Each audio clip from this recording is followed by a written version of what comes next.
Hello everyone, my name is Paula Sayon and I am the first reporter of this group. I will be reporting the first part of Section 28 of the Republic Commerce Act of 2000. Section 28 is about using the RPWEB to promote the use of electronic documents or electronic data messages in government and to the general public. So what is RPWEB? RPWEB is a strategy that intends to connect all government offices to the internet and provide universal access to the general public. It will link by computers all state universities and colleges, public schools, and eventually over 12,000 government offices, government-owned and controlled corporations, as well as local government units. In Republic Act No. 8792, it is written that RPWEB is to facilitate the open, speedy, and efficient electronic online transmission, conveyance, and use of electronic data messages or electronic documents amongst all government departments, agencies, bureaus, offices down to the division level and to the regional and provincial offices as practicable as possible, government-owned and controlled corporations, local government units, other public instrumentalities, universities, colleges, and other schools, and universal access to the general public. To fast-track its implementation, President Fidel V. Ramos signed Administrative Order 332, which directs electronic interconnection between and among government agencies, as recommended by the National Information Technology Council, and House Resolution 890, authored by Catanduanes Congressman Leandro B. Verceles Jr. Internet is the technology behind RPWEB. As the great education equalizer, it gives any student, particularly the disadvantaged, access to vast and almost unlimited world knowledge using only his school's desktop computer. Thus, using the internet, Filipino students, even from remote or far-flung schools, who are usually limited by scarce reference books, research materials, and library facilities, can learn at par with students of more progressive educational institutions in highly industrialized countries. The internet will enable government to respond more quickly to demands for its services because of interconnectivity, readier access to government information, electronic exchange of documents, and a dramatically shortened processing system. The second paragraph of the Section 28 of the E-Commerce Act states that the RPWEB network shall serve as the initial platform of the Government Information Infrastructure or the GII to facilitate the electronic online transmission and conveyance of government services to evolve and improve by better technologies or kinds and electronic online wide area networks utilizing but not limited to fiber optic, satellite, wireless, and other broadband telecommunication mediums or modes. One of the salient features of the E-Commerce Act is that it mandates RPWEB to be implemented. RPWEB is a strategy that intends to connect all government offices to the internet and provide universal access to the general public. The Department of Transportation and Communications, the National Telecommunications Commission, and the National Computer Center will come up with the policies and rules that shall lead to the substantial reduction of costs of telecommunication and internet facilities to ensure the implementation of the RPWEB.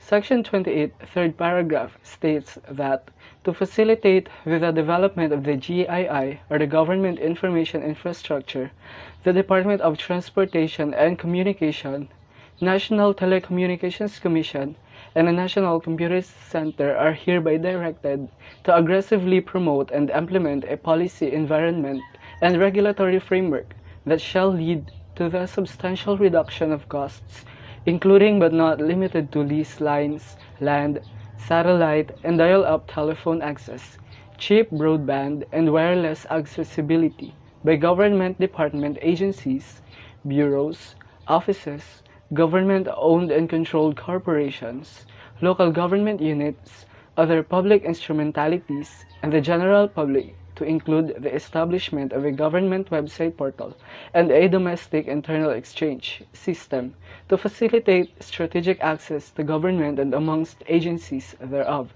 and the general public, and for the speedier flow of locally generated internal traffic within the Philippines.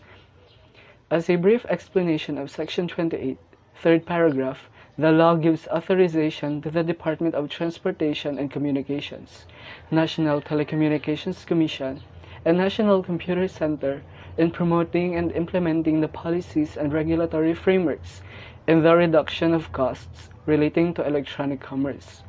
Since internet connectivity and wireless accessibility are prime necessities in electronic commerce, the said government agencies also play an essential role in rendering such service.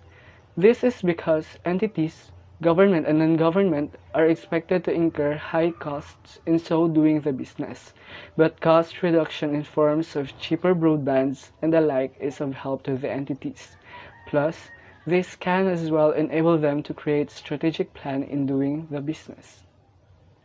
The fourth and final paragraph of the Section 28 of the E-Commerce Act states that the physical infrastructure of the cable and wireless system for cable TV and broadcast, excluding programming content and the management thereof, shall be considered as within the activity of telecommunications for the purpose of electronic commerce and to maximize the convergence of ICT in the installation of the GII. Another salient feature of the E-Commerce Act is that it made cable, broadcast, and wireless physical infrastructure within the activities of the telecommunications, but the programming content and the management of these physical infrastructures of cable TVs are not included in the activities of the telecommunications.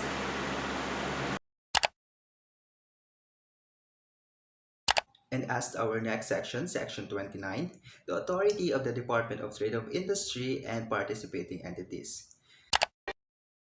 So the Department of Trade of Industry shall direct supervise the promotion and development of electronic commerce in the country with relevant government agencies, without prejudice to the provisions of Republic Act No. 7653 of the Charter of Bangko Sentral ng Pilipinas and Republic Act No. 337 or the General Banking Act as amended.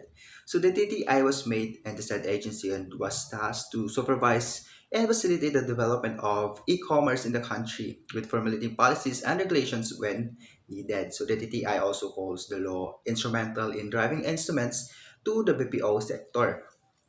The DTI Secretary Ramon Lopez states that 20 years after this pioneering legislation was passed, we need to revisit the law to make it more relevant to the times and future-proofing it. We need to take into account the substantial developments in technology, the widespread use of the internet, and the growing e-commerce sector. Among others, the DTI is empowered to promulgate rules and regulations as well as provide quality standards or issue certifications, as the case may be, and perform such other functions as may be necessary for the implementation of this act in the area of electronic commerce to include but shall not limited to the installation of an online public information and quality and price monitoring system for goods and services aimed in protecting the interest of the consuming public availing of the advantages of this act. So, in these times of pandemic, there are a lot increasing number of online sellers. So, the Department of Trade and Industry clarified online sellers who operate on an irregular basis or sell homemade products as hobby are not required to register. This is also to avoid scams and to have smooth transactions between buyer and a seller. Lopez also said that there was an accelerated adaptation of e-commerce during the enhanced community quarantine amid the current coronavirus disease pandemic. He also states that to strengthen e-commerce in the country, DTI is supporting the various bills related to e-commerce, particularly House Bill 6122 or the Internet Transaction Act, authored by Trade Committee Chair Representative Wes Gatchalian. So, this Internet Transaction Act was also tackled by the President Rodrigo Duterte on his SONA just last year. So this House Bill 6122 mainly focused on promoting the development of e-commerce in the country by building trust between sellers and consumers, a stronger online consumer protection, safer e-payment gateways, easier online business registration, and formulating other policies and programs to increase the number of online merchants and consumers. Thank you.